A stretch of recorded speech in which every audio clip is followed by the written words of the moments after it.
Depuis mon avènement, j'ai initié un projet initié appelé Godomé Cité Propre.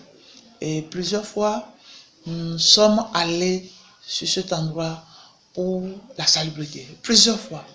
Il faut saluer également l'esprit de développement du chef quartier de Sédhiou-Encore qui a organisé les gens qui vont autour de l'échangeur pour qu'ils viennent travailler chaque mercredi matin.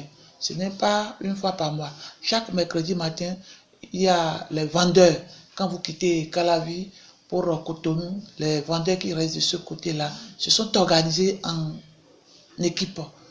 Et puis, tous les mercredis, ils entretiennent les lieux. C'est ça qui a fait que vous allez constater que de ce côté, même si ce n'est pas encore ce que vous voulez, ce que nous souhaitons, c'est du mieux quand même. C'est du mieux. Ils travaillent, il faut les encourager. C'est le moment de les encourager. Ils vont faire mieux. Mais de l'autre côté, quand vous quittez Cotonou, du côté de Vigaro, nous sommes en train d'aller vers les vendeurs qui sont là pour qu'ils s'organisent également. D'ici à là, vous allez nous voir de l'autre côté également pour qu'ils nous accompagnent à maintenir cet endroit propre. Parce que l'assainissement, c'est notre devoir à nous tous. Surtout les premiers habitants de la localité. Moi, je peux considérer les vendeurs, parce que c'est leur lieu de travail, qui sont les premiers occupants de cette localité. Il ne faut pas oublier, ce sont eux qui salissent l'endroit. Donc, ils ont obligation de le maintenir propre. Il y a des gens qui ont la bonne volonté de maintenir l'endroit propre, mais les habitants également viennent les décourager, parce que les soirs viennent jeter les ordures là. Ce sont des gens qui viennent déposer les ordures là. Plusieurs fois, avec les ONG, nous sommes descendus avec la jeunesse de Godomé également, sensibiliser la population environnante sur leur devoir de ne pas jeter les ordures, de s'abonner aux structures de collecte des ordures. Mais ce n'est pas encore une réalité. Ils vont comprendre plus tard.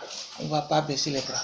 Nous allons toujours continuer avec la sensibilisation parce que nous n'allons pas dire tout de suite que nous irons à la répression. Parce qu'en principe, après la sensibilisation, pour aller à l'étape suivante, c'est la répression. Mais nous allons amener la population à comprendre que c'est une obligation pour eux de maintenir l'endroit là propre. Parce qu'il va de leur propre intérêt. Parce que les premières victimes encore, ce sont encore eux.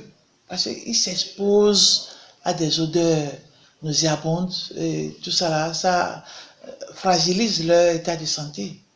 C'est encore eux. Ceux qui dorment là, c'est encore leur état de santé d'abord. Donc, nous allons les amener à comprendre que les ordures à côté de leur maison, ce n'est pas une bonne chose.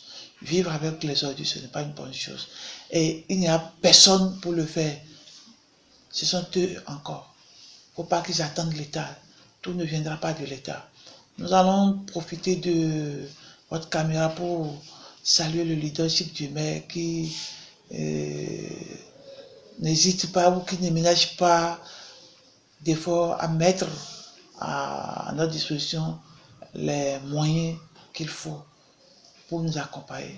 Il faut également remercier le gouvernement de son Excellence Patrice Talon qui a vu juste dans un projet plus large, nous appelons le Grand Nokwe, et que je crois bien que l'appel d'offres est lancé pour qu'une société s'occupe de la propriété de ces 5 villes qui composent le Grand Nokwe. Nous sommes en train de réfléchir à la question et dans les meilleurs délais, dans les tout prochains jours, vous allez voir que nous sommes en organisation.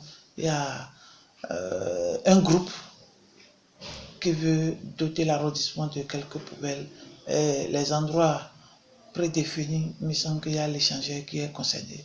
Donc, dans les meilleurs délais, dans le mois de septembre, vous allez voir que nous allons changer l'image.